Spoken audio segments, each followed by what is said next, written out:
Like the fire, feel the beat. Gday Gridiron can't be beat.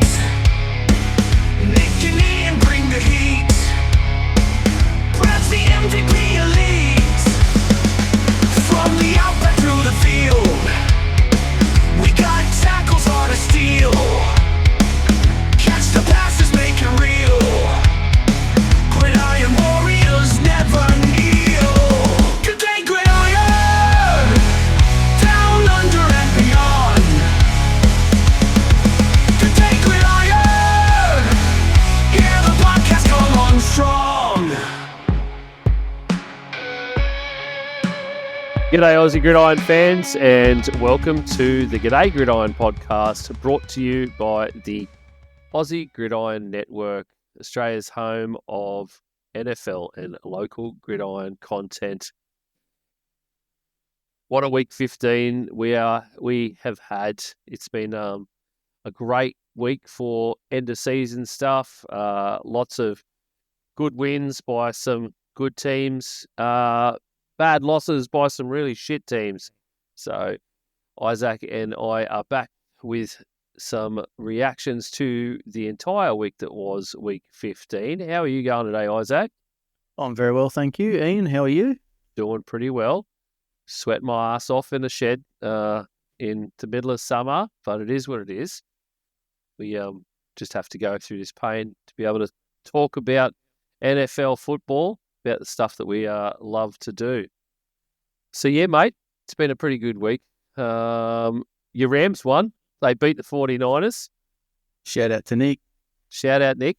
The 49ers. Shout out, Nick. The 49ers didn't do something that they shouldn't do, which is win another game, which we all thought they would do, especially me. I tipped them this week because I generally thought that they would be dumb enough to win another game, but more injuries, that kicked them in the nuts. And then probably, I don't know, it was shaping up to be one of the worst games of football we've had all season, mate. Oh, what a horrible game.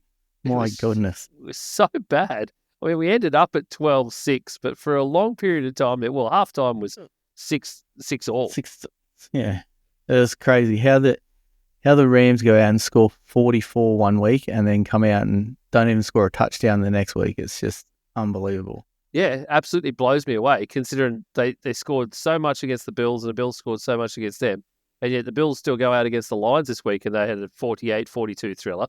So the Bills can still score points. It seems that the Rams just, I don't know, decided to not score points this week. Yeah, just decided to be inconsistent again. Just decided to play around with the 49ers way too much. Well, I guess you can do that against the shit teams, can't you? Well, exactly. I mean, they're down to fourth string running back and no receivers, and Deebo Samuel goes missing. He's on like milk cartons basically. Yeah, they should have put him away. He's surely gone. We've been saying it for weeks, but yeah, I think he's not playing well. I remember switching the game on and there was an important third down and he just dropped it cold. And it's just like, mate, yeah, you're not here. He's not there. Yeah, he's not there. Other players are walking off the field saying that they don't want to play anymore. That team is an absolute shambles. But you guys, I don't know, the Rams, not for lack of trying, not for lack of yards, that's for sure, though. Kyron Williams had over 100 again. Puka was nearly at 100. Yards. Cooper Kupp did nothing. Cooper Kupp did nothing. It destroyed everybody's fantasy teams that has Cooper Kupp on it. Like zero. There's 3 targets, didn't catch a single one, did nothing. I was one of them. Oh, it just destroyed me. It's killed me in one league. Yeah. Well, again, there's a meme going around this week that of being like being the second highest scoring team in your league in the first week of the playoffs, but you came up against the first highest scoring team, so you still lose your matchup. Yeah, well, that was me in that matchup.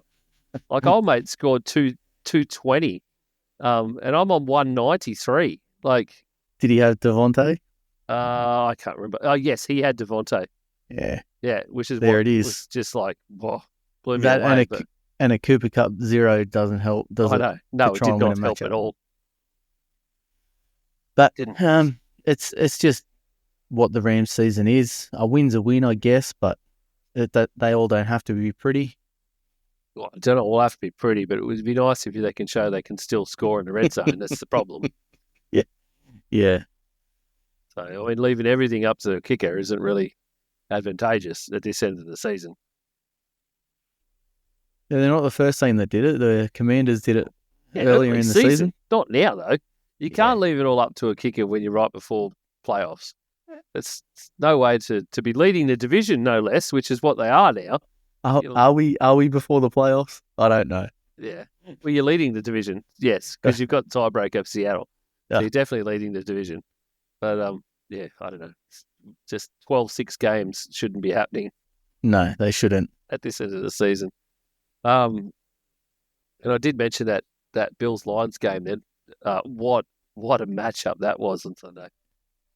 Unfortunately, I didn't get to watch it, which was a bit unfortunate. But my word, what a game! It was just unbelievable. Oh, it was a ridiculous game once again, especially Josh Allen, who is just like insane. Another 4 TDs for Josh Allen this week. 2 passing, 2 rushing. Yeah. So along with Cook, got another 2 rushing. He's just unbelievable. But then Jared Goff on the other side threw for nearly 500 yards and 5 TDs, which is just absolute insanity. Everybody got one. It was just, it was basically Jared Goff was like Oprah, just handing out TDs. Well, he had to be to try and chase the Bills down. And when they got close, the Bills just went and scored a touchdown themselves. So it was a good game for that. It was. There was a really suspect sort of call by Dan Campbell to do an onside kick with like 12 minutes to go. Yeah. I get the logic behind it. He's trying to get the extra possession and score again early without having to worry about it in the last possession, like most teams would. But yeah, it wasn't the correct kick. They did an onside kick later, which was actually way better, where it was Jake Bates basically. I guess you could say he faked like he was going to kick it to the sideline like most of them do, and he kicked it straight up the guts and chased it himself. If it wasn't for the fact that he obviously has some thought of his own body's preservation, where most other football players would just throw themselves into things, he probably would have got the ball back if he'd actually thrown himself at the ball. But he was trying to go down onto his knees and grab the ball and then grab the ball rather than just like diving at a ball, which he really should have. And if he did that, he probably would have got the ball and they would have ended up with the onside kick. But yeah, the first one was just, they almost had a touchdown from the return of the onside kick. Yeah, I've seen that one just through social media, and that's just Dan Campbell's way, isn't it? He'll throw caution to the wind to try and get the win. Sometimes it's silly, but he doesn't mind. I think they're playing with house money anyway. They're going to make the playoffs. I think they've already clinched it, but whether they go in as a division winner or not, that's another story. Yeah, absolutely. There was a Bills TD here somewhere, and I was trying to find the actual touchdown. There's a couple of them in a row that were like 4 or 5 play 1 minute 37 drives, which is insane. Yep. There it is. The old from Jake Bates' kick, then the return. They basically scored in 9 seconds of possession. Ray Davis scored from a pass from Josh Allen with 9 seconds of possession in a drive. Shocking that Josh Allen had something to do with it. It's unbelievable. So, pretty cool week though. There was some really weird teams sort of getting up there and being in games again. I know we don't usually talk about them a lot because they're 2 teams that are eliminated now, but Jets and Jags played out 32-25 in a weird thriller that I thought the Jags were going to win at one point. Yeah, that's I really wish the Jags would have won it, to be honest. But then Devontae Adams just had himself a game. Looking now, 9 receptions, 2 touchdowns, 198 yards. Yeah. Yeah. Thanks for coming. Yes, thanks for coming. Yeah, exactly. So it was a huge game, and it just makes you feel for Jets fans if they'd shown that kind of enthusiasm earlier in the season, then maybe this might have been a very different season, a very different outcome from the season. Yeah. I mean, I don't know. The Jets, it's just hard to get a read on them. Brees Hall, did he end up playing? Oh, he did, yes. Yeah. Yeah, Yeah, he ended up playing. Believe he got a touchdown in there as well. He yes, he did. Yeah, he got a touchdown there. Yeah. He did pretty well. Like, only officially the scorecard reads 9 carries, 30 yards, 3.3 average, but most of his touches were pretty good. He still looked pretty strong. He definitely didn't look like the guy that has been sort of just been out and out. But weirdly, like Aaron Rodgers was 45 yards rushing. Like, they're all scrambles too. He led them in rushing. So, he'll be out next week. Yeah, I know. Doing that much running. He would have been gassed after that. Have to go to some dark retreat somewhere to rest up. The weirdest part of this game, and probably not just the weirdest, but just probably the funniest and the most interesting part of this game, had to be Mac Jones. And like, if you haven't seen any of it, go back and try and catch some highlights and some different things that are out there on the internet about Mac Jones in this game. He threw 31 of 46, 294 yards, 2 TDs, 2 interceptions. But he looked, when he was on, he looked really good. Really good. And then there was just, I think we saw a weird different side of Mac Jones that we haven't seen before. So obviously we've seen him at the Patriots, and it was Patriots, Bill Belichick, very regimented. You can't do this, you can't do that. We have to wear suits on game day, kind of things, But this Mac Jones was a lot freer, and like, he was doing TD sellies on the sideline, like giving it the old Rizzler and stuff with people. And yeah, I don't know. It was I've heard the term thrown around that he was just being a jerk, but he knows he's a jerk kind of thing. Yep. So he's just like messing around, and he was having fun. And it's a very different Mac Jones, and I kind of like it in a way. Yeah. If he can showing you a bit of personality. Yeah. And it was very much reminding me of like Baker post Browns. Yeah. Like, where it was just like free and easy and just having fun, and or a cross between Minshew, and he's all of those guys like really melded into one. And they were doing, like, the Jags did a whole throwback uniform thing, and Doug Peterson was on the sideline with like full on the peak cap with the peak cap, like 80s style with the sunnies on. He's got like the 80s style jacket and everything. And then you see Mac Jones doing this sort of stuff, looking like a little boy with massive shoulder pads like they used to in the 80s, where they had these huge, weird shoulder pads and shit. And it just fit the whole vibe, and he was free and being this. He's not the typical QB that you see now. Like, they're all chiseled, they're all really athletic, they're all like regimented in how they look after their health and stuff. And here's Mac Jones going out there with like a beer gut and just like giving it the Rizzler and just being a jerk to guys on the sideline. Just going, yeah. So it was just a fun, different personality, and I kind of liked it. Yeah, and that's what fans want to see. You can see that in Jameis as well. Like, when he gets on the mic, he knows what he's doing. He's a smart dude. He knows what he's doing. Yeah. He's putting his name out there. He's making people like him, and if you like him, you stay in the league, pretty much.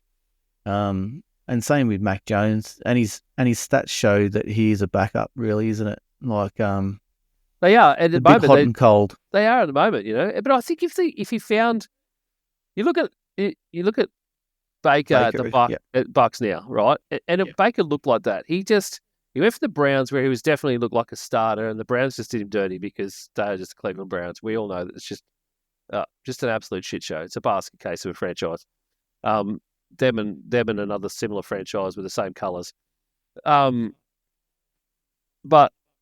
after that, like, he looked like a backup, and he was out, and everyone was just like, oh, he's just nothing but a backup. He's going to be a career backup. But you put him in Tampa Bay, and with the right coaching, the right coordinator, and he came along and looked different. So, it's like Baker with Liam Cohen. It's just been a very different marriage, and it's like he's been allowed to be himself, but he's brought out like this different skill level in him. Like Liam Cullen's like tapped into what he does well and formed something around him. And I feel like in a year or two, Mac Jones gets some bits and pieces under control under like a decent offensive coordinator or somewhere that has like a decent QB coach. If he gets a few things under control, the guy could probably start again in the NFL if he was chucked into that right situation like Baker was, Someone wants to give him a go, like on the initial Baker contract or like Sam Darnold contract now. Darnold. Like $1 million, like 1 year, $10 million, and you put him into the exact right situation and he's betting on himself saying, no, I can do this and I'm going to show you. And you see a guy with personality that could sling the ball, could move in the pocket if he really wanted to, tough, because we know he's tough. Yeah. So, yeah. The right situation, like you were saying, I was going to bring up Sam Darnold then. He's gone into the perfect situation. Yeah. Now, we discussed a couple of weeks ago, will he stay, will he go? That's nor here nor there. But it's like Gino as well. Gino got into the right situation at the Seahawks. Exactly. And it just shows very rarely do you hit on a QB. You got Darnold, Gino, Baker, and you've got Mac Jones. Very rarely do you hit on the right QB at the right stage, and then they've just got to work their way to it. And Baker's biggest trait, I reckon, is he's a competitor. His competitive side. He's got that dog in him. Yeah, as they say, he just wants to win, and he'll, like Dan Campbell used to say, bite your kneecaps to get that win. Yeah. So, it's really good to see that, and it would be interesting to see if Mac Jones can do that as well. And in the same breath there, Daniel Jones being at the Vikings as well. It'd be interesting to see what happens to him now as well.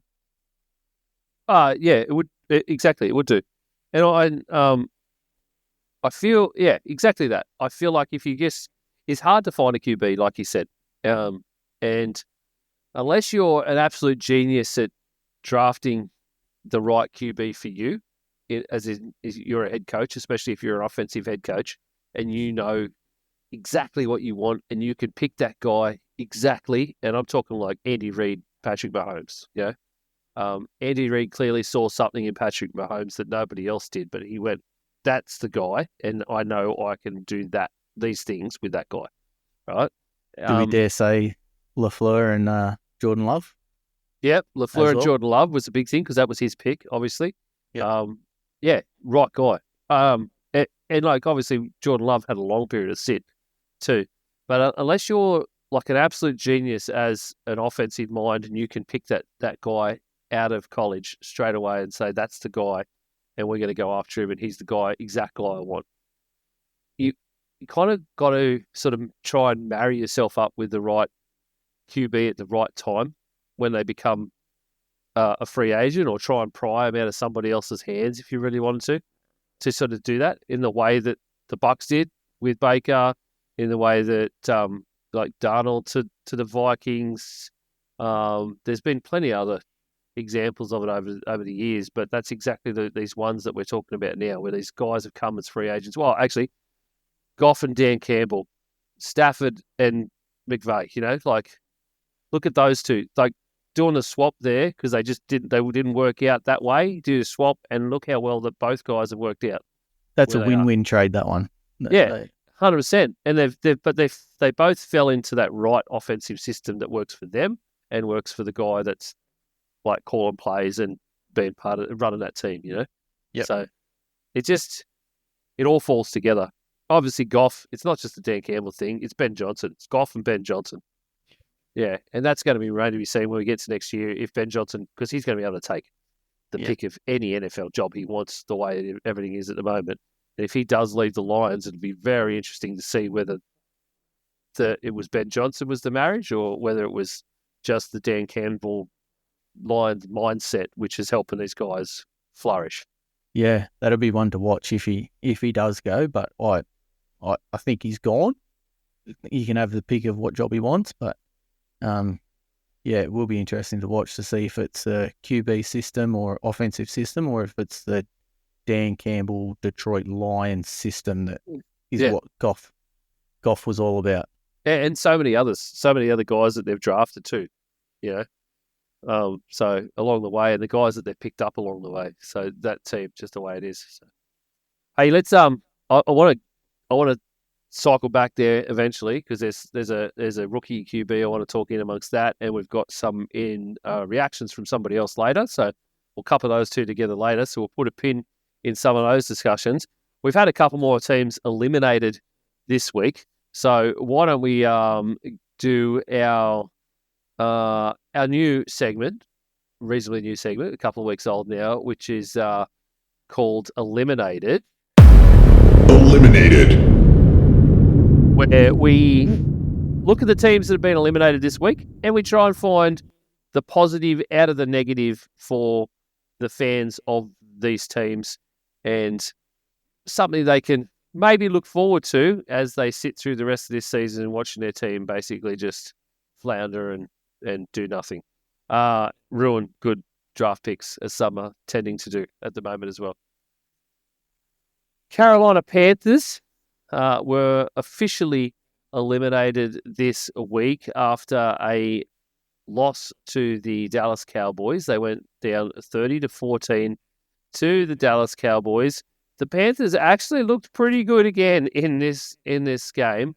Bryce Young throwing for 219 yards and a TD, did take a couple of wicked interceptions and 6 sacks from the Cowboys defense in what was largely a very, very boring game, but there was still some points to be had in amongst it. It was such a weird one to watch, but it was so weird. But anyway, Carolina Panthers are now 3-11, and they are officially eliminated.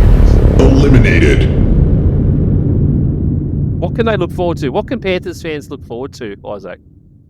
Bryce Young's development this season. I really feared for him when he got benched earlier in the season and that maybe he would be lost to obscurity, being one of those young quarterbacks that just wasn't performing, but it seemed to be the best thing for him. He went off for those 2 or 3 weeks, come back and playing much better football, smile on his face, looks like he's having fun. So yeah, his development this season has been good, and I believe it would be up to the new coach, to Canales. He was a QB whisperer, I think, at Seattle or somewhere, and then he went down to Carolina. So that looks like a good marriage, like we were just talking about before, that for Bryce Young. And to me, they were competitive in games this year. Later in the season, that couldn't be said for the start of the season. And when I say they could potentially have won some of those games, I don't mean they're intentionally losing the games. I mean that if there's a 4th and 2 to get over, they'll go for it. Not caring if they don't make it, if that makes sense. Yeah. So all the 50-50 calls, they've just gone for it. They're not actively out there trying to lose the games. They're just throwing caution into the wind because they know that this season is pretty much a rebuilding season. Yeah, they kind of decided that they're losing anyway, so let's just try some things. Is kind of let's see what happens if we do this. Maybe give a few guys some confidence going into next season. Essentially, that if you play the way that I'm asking you to play, this happens and it does work. I've said it the last few weeks. It's like they are really. It looks like they're toying with teams, and I love the fact that they could be. They're going out and scoring points and just scaring some teams. And they go, nah, we're all good. We're just psyching you out. Yeah, just tricked you. So pretty much sort of thing. So yeah, and I'm not sure if the competitive side of things come back when Adam Thielen come back. Him and Bryce Young together is just they have that connection. It's amazing. Weird. You have that right veteran in amongst there for like a very young rookie based team, and it kind of just works. Yeah, like it's the right guy with the right mental attitude, just pushing guys along, kind of works. Panthers are currently sitting 5th in the official Tankathon ladder for the 2025 NFL draft order, right in amongst there with the Patriots, Jags, Titans, and the Browns. So it's sort of they're all right in there at 3-11. They've lost the last 4 in a row, but they've got a top 5 pick right now, unless they screw it up somewhere along here against the Cardinals, the Bucks, or the Falcons. They could potentially win one of those games there. They could potentially win one of those games, but hopefully they're smart enough not to. Even as a player, at some point you've got to go, I can show how good I am, and we can still just let it go in the fourth quarter. Well, they would love to end the Falcons season, wouldn't they? That'd be one. Yeah, they probably would love that part too. So, all right. We've got one more team eliminated this week as well, and it is the Chicago Bears. It's so weird. We said this just earlier before we started recording. So weird how long it has taken for the Panthers and the Bears to officially be eliminated, because it feels like they haven't been part of contention at all for weeks now. But the Chicago Bears officially lose today when we're recording this, so you'll be here. So yesterday on Monday Night Football, 30-12 to the Minnesota Vikings. The Bears dropped to 4-10. Horrible stats. It wasn't a great game. They played there was some shining lights, but it wasn't a very good game all around. The Bears were just lackluster. I want to give them a little bit more than just woeful. I think they're just lackluster on both offense and defense. And at 4-10, they are officially eliminated. So we talked a lot about the Bears. We've got a mate here at the Aussie Gridiron Network, Ian Big Kev, who is a diehard Bears fan. He said a lot about the Bears here and there through the years. What can Bears fans like Kev and some others that have been diehards for so long look forward to, mate? Caleb Williams is showing glimpses this season of what he potentially could be. So you got a positive there. You've got a new coach coming in, which who knows who that could be. And currently you've got the 9th pick, which you can try and get some offensive linemen to try and help protect Caleb, try and do something, because otherwise you're going to ruin your franchise quarterback, which you've done in the past. Yep.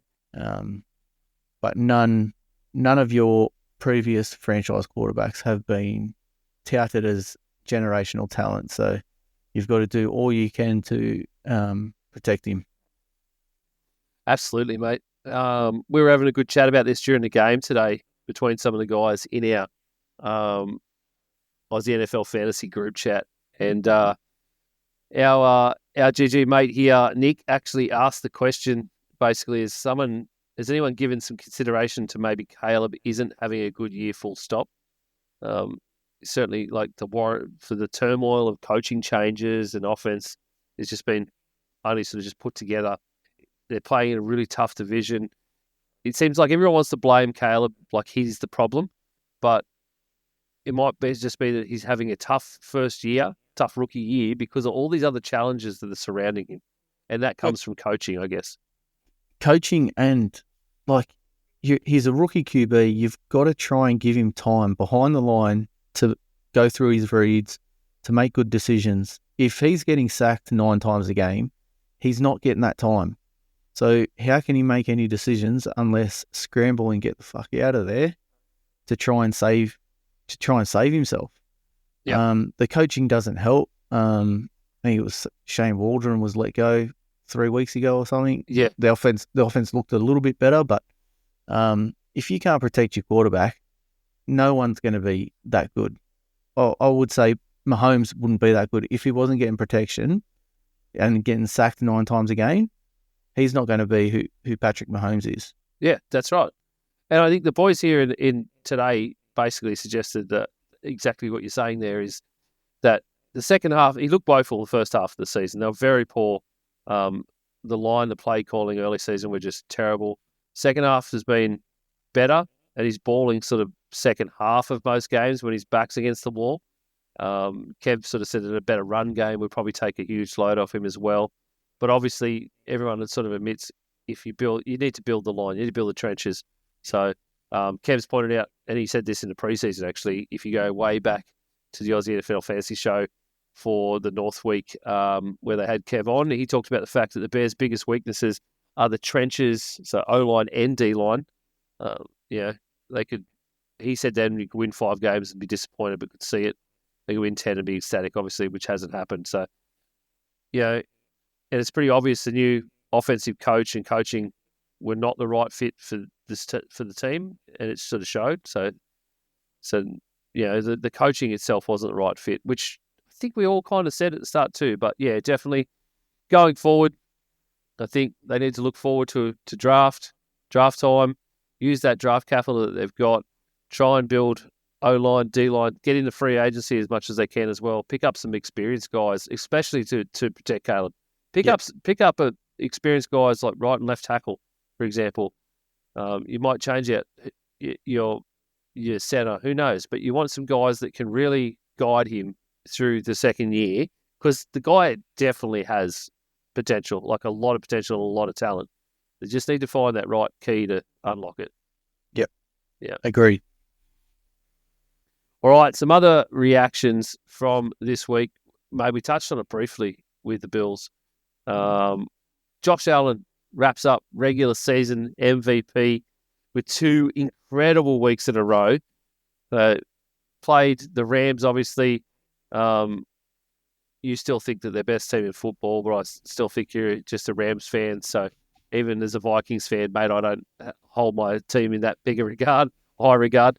Obviously had an amazing game against the Rams where he scored 6 touchdowns. And then against Detroit this week, as we said, 2 passing and 2 rushing. So it's been massive. There's sort of any other contenders was sort of blown out of the water by this last 2-week stretch. I think people still think Lamar is up there in the conversation, and I get that he should be, but I think these last couple of weeks from Allen have definitely been probably twice anything that Lamar has achieved. Yeah, I think, I'd say your top 3 are going to be Allen, who I think is head and shoulders above anyone, Lamar, and I would have put Saquon in there. He's definitely up there, I think, too, yeah. But I think he only had 76 yards or something this week, not overly good week. So, yeah, I think Josh Allen's just really done it the last couple of weeks, and I really fear for the Patriots this week if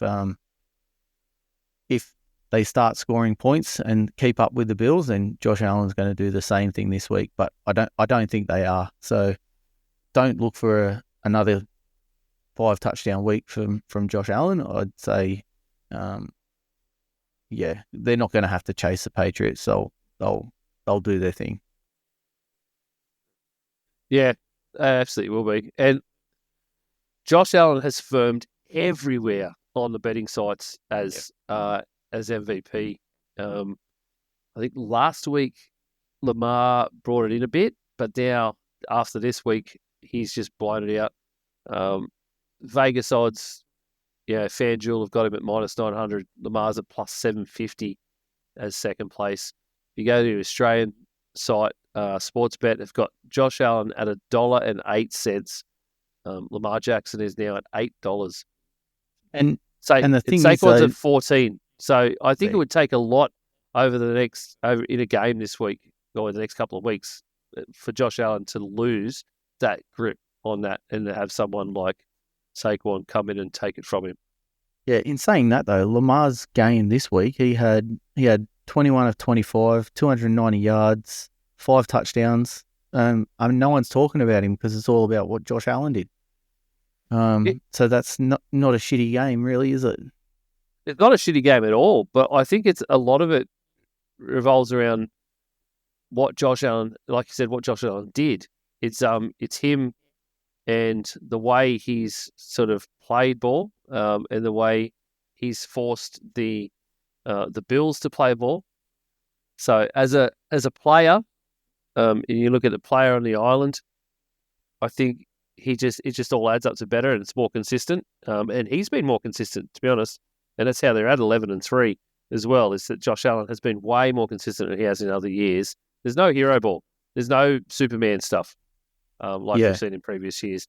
So I just think that's where the edge is over Lamar in terms of the betting. Yeah, and Lamar did that against the Giants, and Josh Exactly. Allen's Yeah. doing that against The Detroit. Lions. Yeah. Well, against the Rams and then the Lions. Like the Rams are no slouch. So, he did that against the Rams, 6 touchdowns, and he did 4 touchdowns against the Lions. It's some pretty amazing stats. Yeah. They've got the Patriots next week, so I expect if Lamar has a very good game next week when they come up against the Steelers, then like those betting odds will sort of swing back in his favour a little bit more. Like they'll come back in, shorten in. I don't think Allen would lose the overall top spot, but I think they might shorten up if Lamar has a really good game against the Steelers because Josh Allen's playing the Patriots, and it's likely to be 53-3, really. I'd love it to be 53-3. Like, see what Josh Allen can do against a really shitty team. It'd be great. Take the Dan Campbell approach and just put a foot on the throat and keep going. 100%. 100%. It would be fun. It would be fun to watch that. Definitely. Interesting questions from this week, mate. Some divisions left to be decided. So we got who wins. So a couple of questions on a couple of teams that are right up there in divisions in contention for their division. So AFC North, Steelers or Ravens? Who do you think wins that going forward? I've got the Ravens. I must admit, I haven't been overly high on the Steelers all year. I keep waiting for their downfall to come, and it's not coming. So I'm probably going to be wrong. But Pittsburgh's last 3 games, Kansas City Chiefs, Baltimore Ravens, and the Bengals, who are no slouches. As we're Baltimore, they've got the Steelers, the Texans, and the Browns. So, this week kind of seals it, really. Yep, that's right. This week's whoever wins Ravens this week, Steelers is going to be insane because that's whoever takes it is likely to take the division. Pittsburgh can still win it if the Ravens beat them this week because they would be equal. They'd be tied on their record. But yeah, it'll come down. That's when, as you're pointing out rightly, it'll come down to probably that Bengals game. Yep. So, who do you think wins that one? I'm actually leaning more towards the Steelers. Yep. Than the Ravens, and it's more about the fact that the Ravens have been a little too inconsistent, and especially on defense. Their defense just hasn't shown up in a lot of games, and in a lot of their losses, that's been the big story. They haven't been able to stop a team moving the ball on them. Yep. And especially when you talk about the late season stuff. So the loss to the Browns was very telling. The Bucks almost took them to the end. Well, they did take them right to the end. So they nearly did them there. The win they had over the Bengals, like a 1-point win they got over the Bengals, when we know that the Bengals were absolutely woeful on defense, yet they're managing to not put like 50 on them, and if they were really good, they should have put a lot on them. And if the Ravens' defense was really good, it was better and less inconsistent, then they should have been able to at least slow down the Bengals, even though they are the top offense in the entire league. So, but then there's the Chargers game as well. Even this Giants game this last week, like the Giants still scored 14 on them, but moved the ball with second and third stringers all around the field. So that's the only reason. I would lean towards the Steelers at the moment. I think, they'll get a win over the Ravens this week, and that's going to seal that for me. I just think that they've got their number. Yeah. Well, the Steelers can pack it up now. They've got 10 wins. Tomlin's got his over 500 season. They can they can pack it in now. It's done. They've done the deal with the Devil, so they can, and they've clinched the playoff berth. So that's right. Whether they win or not. Yep. NFC East, which is a really interesting one. Philly or Washington? I've got Philly. They're 2 games ahead at the moment, I believe. Yep. 3. 3 games games they said ahead. 12-2. Washington 9-5. Yeah, and I don't think Washington's been very inconsistent. they've got Philly this week, and I think Philly are going to win it and clinch it this week. I think that's the only reason they haven't clinched it yet, to be honest. Yeah, because they've got the game remaining. Yep. I think this is the very last hurdle in clinching it. And I don't think if it was the Eagles, if it was the other way around, if they were playing, if Washington were playing the Cowboys this week and lost to the Cowboys, Philly would still clinch it no matter what. Yeah, okay. So I don't think, I think it's just a matter of numbers. Lost you. And that's the main thing. Yep. So yeah, man, I'm with you. Yeah. I'm leading Philly. I think they're going to as well. Yep. And just looking at it now, the Commanders will be in. If they lose this week, they've got a chance of slipping out of that wild card spot as well. If the Seahawks and Rams continue to win, and the Bucks. Yeah. But the Bucks wrap up their division. We'll get to that in a minute. So yeah, the Commanders kind of have to win this week. All right. Let's leave you next one. NFC South, Falcons or Bucks? Mate, I'm going Bucks straight out. I was just after today's game with the Falcons and Raiders, and I know that they won. The Falcons won, and that's a problem because they're still in it. Yeah. Technically, I don't think that they're good enough to win anything. So, yeah, it's going to be boring as shit having the Falcons anywhere near the playoffs at this point. Yep. I agree. And the Bucks are playing better footy anyway.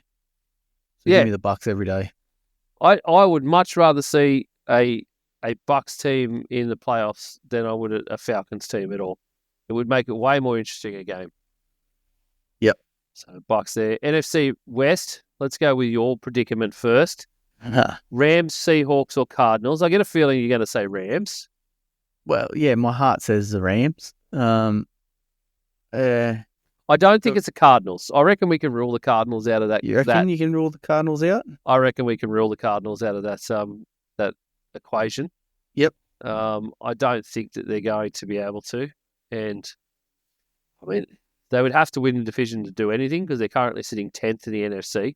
So they're not even close to really in the playoff contention because others would have to really fall down hard. But the Cards have got the Panthers. Yeah, okay. As we talked about earlier, Panthers are eliminated now. They could very much beat them if they wanted to. They got the Rams, and you never know what the 49ers are going to do week 18. So I don't think that's going to go that way. Yep.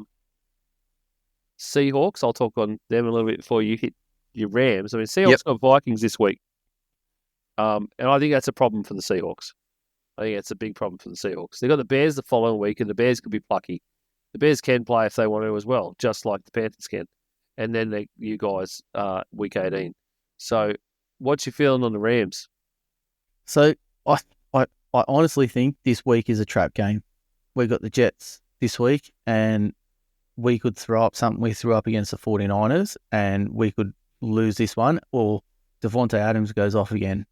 So I'm really, really worried about this game. Against the Cardinals and Seahawks, I think we've got their measure. So I honestly think it's going to come down to that week 18 game and just win and you're in. I have a feeling, though, say Seahawks lose this week, they're going to go 8-7. You guys lose this week, they'll be 8-7 as well. And we said the Cards against the Panthers, aren't they? Was it the Panthers this week? Yeah, Panthers this week. So a win there would put them at 8-7, which does make everything very spicy. Yep. But I think you guys then beat the Cardinals the next week. Yep. So that puts the Cards back out again. And then, like you said, it comes down to week 18, but I have a feeling that the Seahawks against the Bears is going to be very going to interesting. decide it. Yeah, especially in Chicago. In Chicago, yep.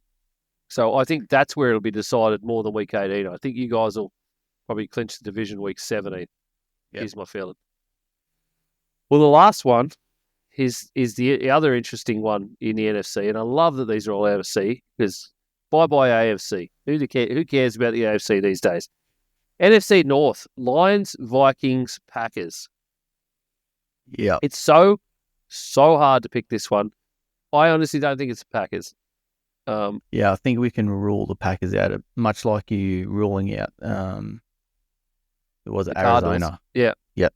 Yeah, and I think in the same way you can do that here with the Packers. I think you can just rule them out. I know they're a really good team. I don't think they're going to win the division. They're still going to be part of the playoffs, for sure, but I don't think they're going to win the division. I think they get a win over the Saints. They get a win over the Bears. I think they lose to the Vikings. I hope they lose to the Vikings. That's always been a massive rivalry. Obviously, the whole of the NFC North has been a massive rivalry, but the Packers Vikings in particular has been like big swings and players between clubs, and it's everything about it has been not normal. Yep. Yeah, I don't know. Vikings and Lions is the things that does me at the moment. What I really, really want to happen is the Vikings win the next two games. Yep. So they beat Seahawks, they beat Packers, and we take that entire division down to week 18. Yeah. That place would be rocking. Yeah. Yeah. For me, I've long said Detroit are the best team in football. For a while, and I picked them at the start of the year to win the Super Bowl. So yeah, I just think it'd be great if it comes down to week 18, which I think it will, but I'd love to be a fly on the wall when Dan Campbell's given that speech of just before the game, just to see how he gets those players ready for the game. So yeah, and I think it will come down, and I think the Lions will actually get it. Yeah, right. There we go. Is that one in Detroit or in Minnesota? It's in Detroit. Week 18. Okay. That's why it's going to be so interesting. Yeah. If the Vikings win the next two, that they lose that one, it actually all just comes down to sort of strength of schedule stuff, which does lean a little bit more towards the Lions. Yeah. Yeah. You always hate things to come down to a strength of schedule question. It's so iffy. So. Yeah. All right, let's go through some mailbag reactions to finish up. We got a few quick ones here from the internet, mostly from Instagram and a couple of our guys here and there. We've sort of filtered through them, had a look, picked out a couple of interesting topics to talk about. If you would like to suggest any questions or put forward any reactions every week, you can do so on our Instagram. You'll find all our links to our socials, all the links to our socials at our mothership, our link tree, which is linktree/Aussie Gridiron Network. Find all the links to everybody's socials, the entire feed, and our merch store, all there. So this is the one I had a bit of an interesting thing to add to as well. At Bad Neighbours says Malik Neighbours will win Rookie of the Year. No QB has been as good as him or anyone in the draft class. So, Offensive Rookie of the Year is an interesting conversation at the moment. And the other one I actually want to throw out there, who has been sort of quietly under the radar, but people are still definitely noticing what he's been doing, is actually the Jags' Brian Thomas. Had a good game last week. Really good game. He definitely did. Very, very good game. And I think he's been having a lot of good games the last few weeks at least. He's also got, he's just under 1,000 yards receiving for the season. So he's 8th on the receivers chart, tied 5th in TDs with 8, 64 receptions. Averages 14.9 per reception, which is crazy for a rookie wide receiver. Yep. Yeah. The reason I'd have Neighbours above Brian Thomas is look who he's got throwing him the ball, and he's still getting it done. Trevor Lawrence can at least throw a decent ball. So Malik Neighbours has had Tommy DeVito, Daniel Jones, Tim Boyle. Tim Boyle come out there this week. Come on, guys, give this guy a quarterback that can get him the ball on the spot and just see what he can do it. He's shown it. The rookie QBs that are mentioned there, the Bo Nix and Caleb Williams and Jane Daniels, they've all been inconsistent. Well, they have a good 2-3 game stretch, and then they're not so good. That's why I've gone with Neighbours. Every time he's out there, he plays well and he performs. Fair enough. We've got a couple here for two guys who are with a sort of similar vein. So, at Test Eagles, great Aussie band. With the injuries to come out of a classic against the Bills, the Lions will not only not make the Super Bowl, but they will not win a playoff game. And at North's Bedpan, with the Lions' injuries, the Eagles are set to slide into the favourite of the NFC to go to the Super Bowl. So both of those revolve around the Lions' injuries woes at the moment, mate. Yeah, the big one is old Monty. Yeah. Getting injured on the weekend, gone for the season as reports are coming out today. I'll just give you a little list of the guys. Monty's gone for the season. Dorsey's gone for the season. Hutchison's season, they're saying he could return for the NFC Championship game, but I highly doubt it. Carlton Davis, 6 weeks. Khalif Raymond on IR. If you have any spare time, go to ESPN, go to the depth chart of the Detroit Lions, and half of them have IR or out next to them. Like it is ridiculous to see how injured they are. It very much is. It's essentially, it's almost an entire team, is what it is. I saw a tweet just today that came up after the game, and I was just trying to find it actually. But there's a tweet there's one that had the defensive line. They've got an entire defensive line out on IR. Whole thing. Yeah, crazy. It's absolutely crazy. And then here we are. So they're all injury defense.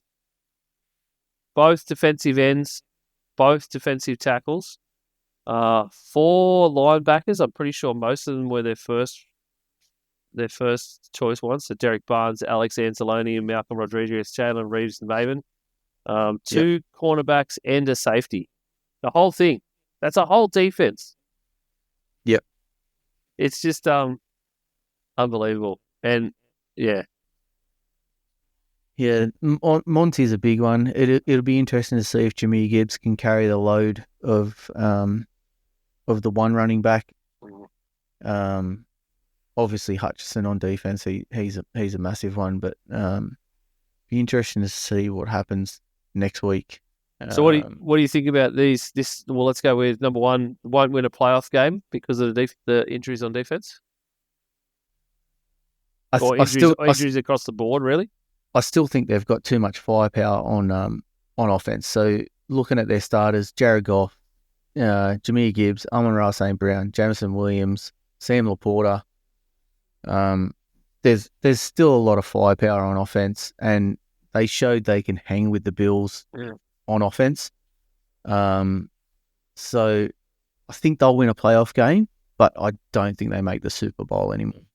What do you think about the suggestion that the Eagles are set to slide into favourite of the NFC? Oh, I don't know. There's a lot of turmoil on the sidelines as well. I don't know if anyone's seen the video of Jalen Carter and I saw that, and Sirianni going at it on the sideline. I saw that. I saw the sort of melee in the end zone with the Steelers players as well.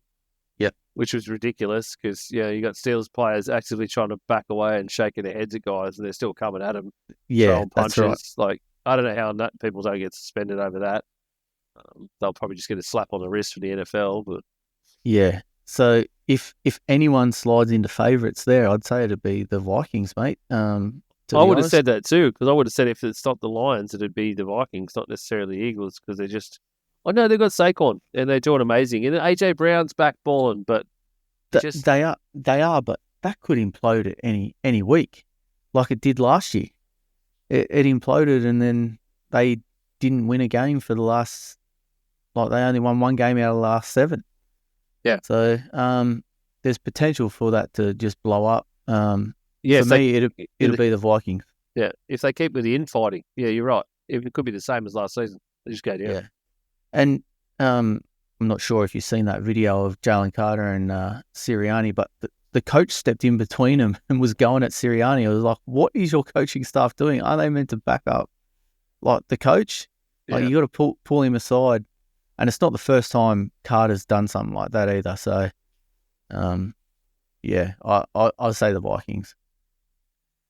All right, last one. I can see how this is spelt. I'm pretty sure that we said with a bit of a New York accent. So it would be at Boyd's Nest. Boyd's. Falcons either eat Cousins' contract and cut him next season or make him ride the pine behind Penix. I can't see the Falcons staying with Kirk Cousins as their starter. That's to start with. I think I have to agree with that.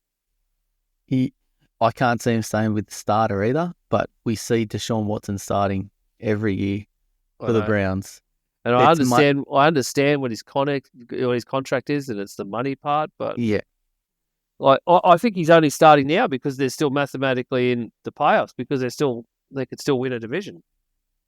Yeah, well, yeah, I think it's his. At the end of the day, these owners are businessmen, right? Yeah. So they're all about the money. They like the wins. The wins are good, but the money is where it's at. And if they've spent that much on Kirk Cousins, he'll be getting rolled out next year. Yeah, I fear that you're right. But I just, I don't know. No, I think the only reason we haven't seen Penix so far this season is because of their record. Otherwise, by now, with the way he's playing, they would have at least brought Penix on for second halves of games. Yeah, that's right. He hasn't been playing well. Look at today against the Raiders. It was bloody atrocious. Yeah. He couldn't get the ball to anybody. He had a decent game against the Vikings last week, but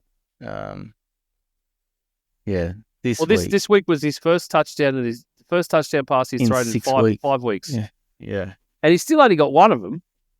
And they're only a game behind the Bucks, but I don't see him making the playoffs. If they make the playoffs, like, far out, the Bucks have done something seriously wrong. Yeah, I don't disagree with that at all. That would be the only way it is. I think it's the Bucks to lose, even though the Falcons have got the Giants and the Panthers 2 out of their last 3. I still think it's the Bucks to lose. Yeah, well, the Bucks have an easier schedule than Atlanta. They've got Panthers, Saints, and Cowboys. I mean, the Cowboys can throw up anything, but I think it's the Bucks to lose. But in terms of Penix, I don't think we'll see it next season because there's just so much money wrapped up in Kirk Cousins. Unless they can trade him, but who's going to take him?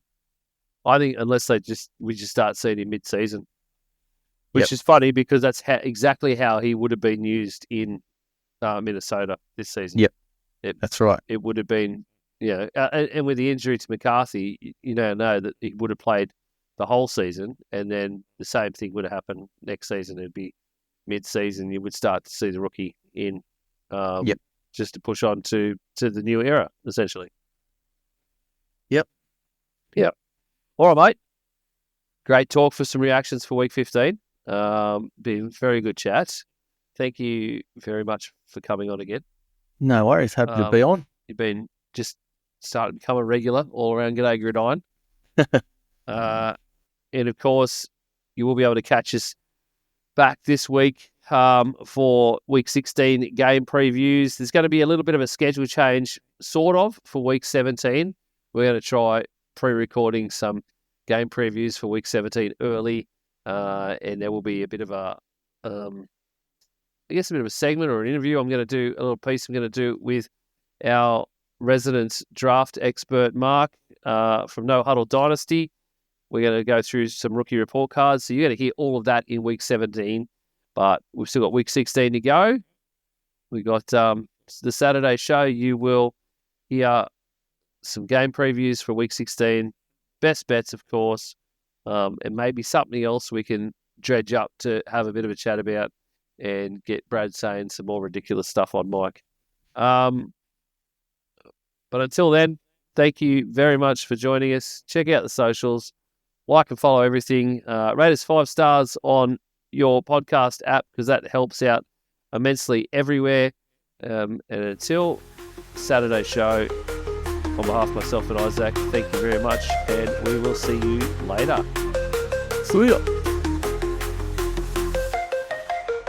The Gday Gridiron podcast is brought to you by the Aussie Gridiron Network, a network of Australian podcasts bringing the fun and a little bit of the Aussie larrikin to the NFL and fantasy football. Check out our other amazing productions. Australia's #1 fantasy football podcast, the Aussie NFL Fantasy Show. Everything about the local game at Aussie Gridiron today. Manjot's Pastry Press on Instagram and YouTube, and Australia's very own Dynasty podcast, No Huddle Dynasty. Find links to everything at Linktree /Aussie Gridiron Network.